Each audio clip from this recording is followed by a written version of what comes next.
Atención, Fray Alexis Bugnolo responde a las críticas y a los críticos de la convocatoria que hizo de la elección papal para elegir al sucesor de Benedicto XVI, celebrada el 30 de enero de 2023. Bienvenidos todos a mi canal, soy Miguel Don Gil y traigo la reflexión del propio Fray Alexis Bugnolo, publicada en el diario digital From Rome en idioma inglés, ese artículo en el cual él hace una reflexión el día de hoy, 2 de febrero de 2023, y hace en esa reflexión, en esa comunicación, en ese artículo, que, atención, no lo pone como tal en la web oficial de la convocatoria de la Asamblea para elegir al sucesor de Benedicto XVI,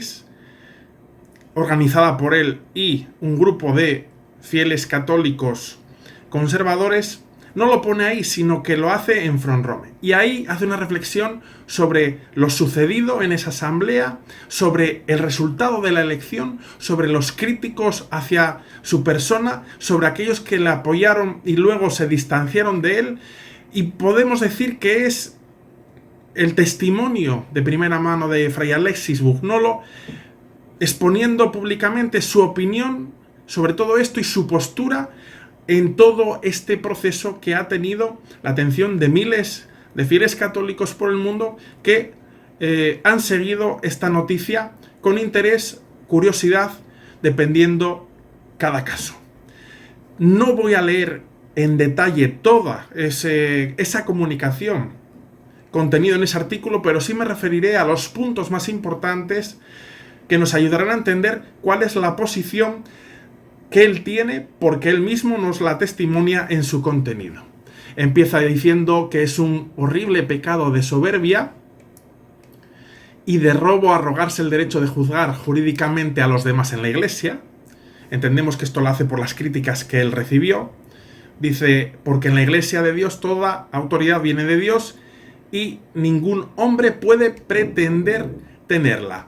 Él posteriormente añade que, aunque fue uno de los primeros en informar y seguir las noticias que iban apareciendo sobre Bergoglio, sobre el Papa Francisco, cuando llegó la evidencia canónica, estuvo de acuerdo con el cardenal Burke y Monseñor Nicolas Bux que sería difícil probar, atención, probar con el rigor necesario para un juicio, es decir, que el Papa no lo fuese.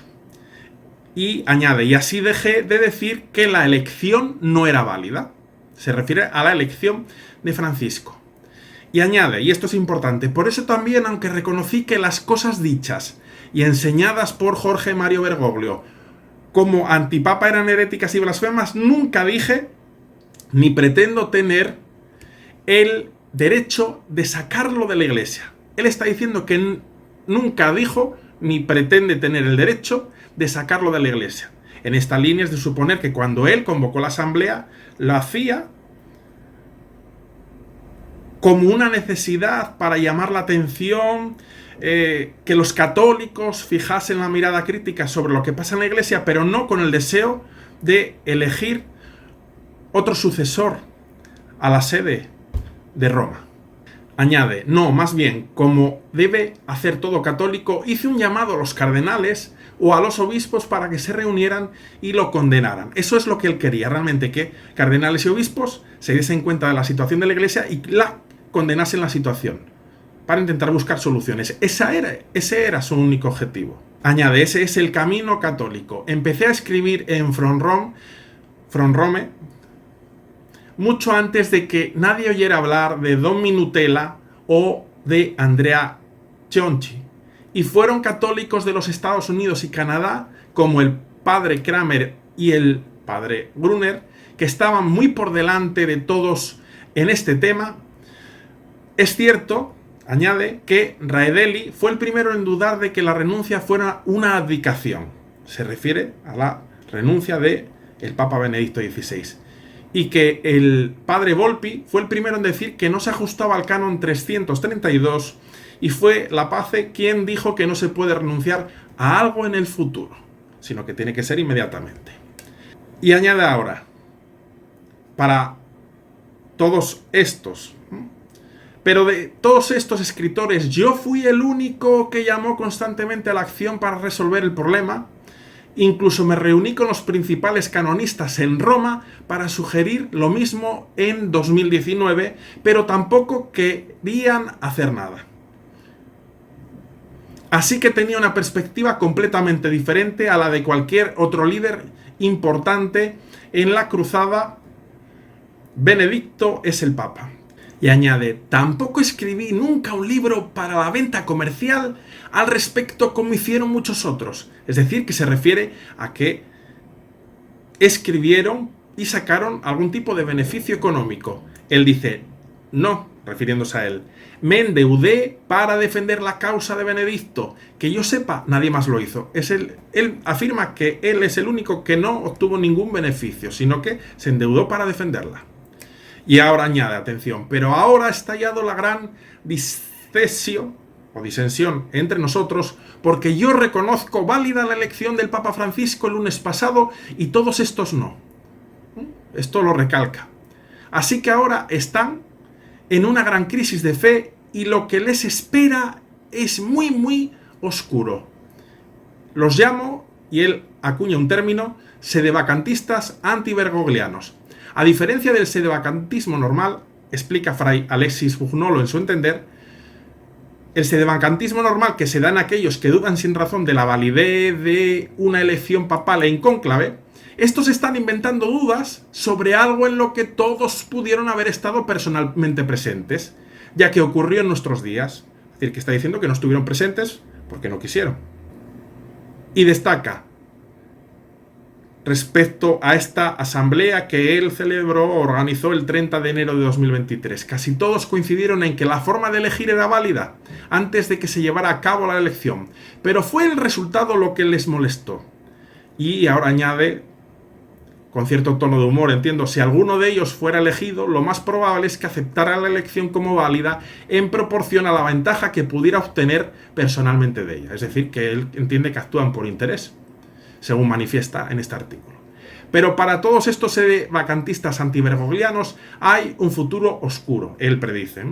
Por la fuerza de la lógica de su posición, tienen que confrontar que la Iglesia tal como la ven ya no tiene el munus petrino y por lo tanto ya no es la Iglesia de Cristo. Como ninguno de ellos sabe leer latín ni ha estudiado derecho canónico, no encontrarán solución canónica y terminarán rechazando toda elección papal en el futuro.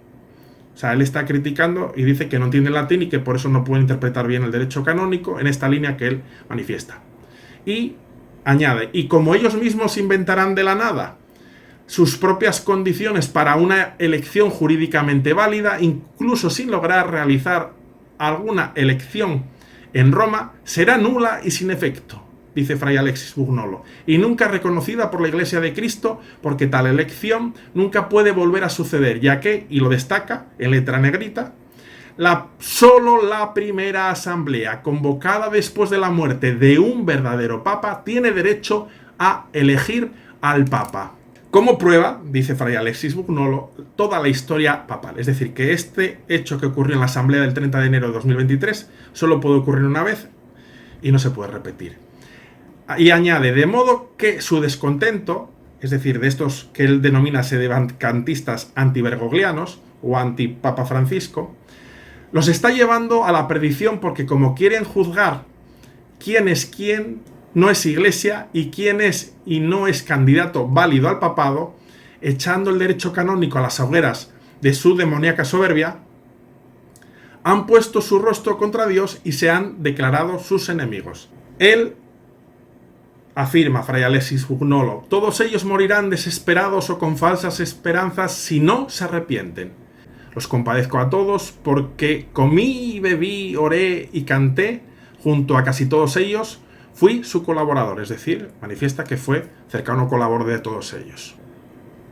Añade, pero cuando llegó la crisis, respecto a esa convocatoria de la Asamblea del 30 de enero de 2023, y llegaron las interpretaciones y las disensiones, dice, y lo pone en mayúscula, ninguno, de ellos pidió mi consejo y todos procedieron a discrepar públicamente conmigo. Es decir, que él les achaca eso, que no tenían que haberlo hecho, que se acercasen a él, pero que discrepar públicamente con él, pues él lo ve como algo feo. Algunos incluso insultándome y maldiciéndome. Hasta que todo les fue bien, me alabaron hasta los cielos. Pero cuando tuvieron que arrepentirse de su odio personal por el hombre, Bergoglio, porque ese fue el resultado de la elección del 30 de enero de 2023, muy cuestionada por muchos, por la escasa participación, la poca información, etcétera, etcétera, y otras cuestiones que ya se han mencionado en otro vídeo. Ese fue el punto más allá del cual no pudieron ir. Porque a diferencia de mí, dice, que odiaba solo sus pecados, los pecados que él entiende que tiene el Papa Francisco en su entender, no al hombre, ellos odiaban a ambos. Él dice que los sedevacantistas antibergoglianos odian los pecados, pero también la persona del Papa Francisco. Y el odio es el primer prerequisito del infierno. Solo se necesitaba, dice él, Fray Alexis Brugnolo, una razón natural para ver que Benedicto XVI es el Papa, pero, y aquí es para destacar su reflexión y el valor de su posición, que él la entienda así, pero se requiere fe para ver que Cristo ahora tiene un vicario en la tierra. No odio a ninguno de ellos, esperaré por el resto de mi vida que todos ellos se reconcilien una vez más con la Iglesia. Hasta aquí el resumen de la información fundamental de ese artículo, cuyo título en la traducción al español sería ¿Hacia dónde se dirigen los neosedes?, publicado el jueves 2 de febrero de 2023, cuando se graba este vídeo, y que trae esa respuesta, esta reflexión en detalle que tanta gente esperaba sobre lo que piensa Fray Alexis Brugnolo, sobre la visión de aquellos que le criticaron y sobre toda la situación surgida después de que se proclamó como candidato electo al pontificado de este grupo de fieles católicos el propio Papa Francisco. Y él da sus explicaciones y sus justificaciones. Se ve claro que él está en la línea de que es necesario que se produzca una revisión en la Iglesia, que él ve una serie de pecados en la figura del Papa Francisco, pero que no tiene nada contra él en lo personal, y que lo que quiso hacer con esta asamblea era manifestar la necesidad de una revisión y atraer la atención y la reflexión de cardenales, obispos y fieles católicos. Y hasta aquí la información del día de hoy. Me despido de todos vosotros y os envío un saludo.